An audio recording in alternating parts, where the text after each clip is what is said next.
Hello everyone, uzun bir aradan sonra yeniden qarşınızdayım. Amma bu ara boşuna değildi. TESOL və bir neçə beynəlxalq sertifikatlar üzərində çalışırdım və siz də əgər beynəlxalq səviyyədə olan sertifikatlar onlayn şəkildə əldə etmək istəyirsinizsə, LinkedIn bölməsində rəhbərdə qeyd edəcəm, yazıb soruşa bilərsiniz. Və yenidən yeni fikir və ideyalarla sizin qarşınızdayım. Bugünkü videomuzda isə atalar sözləri haqqında danışacağıq, yəni proverb.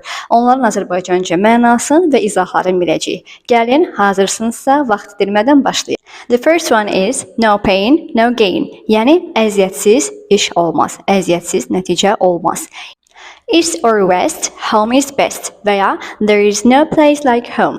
Yəni ev kimisi yoxdur. The next one is tastes differ, yəni zövqlər fərqlidir mənasında istifadə olunur.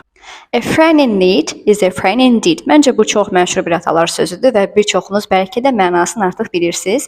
Yəni dost dar gündə tanınır.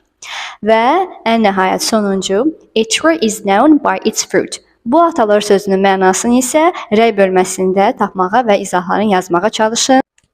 Daha çox faydalı və maraqlı videolar üçün izləmədə qalın. See you!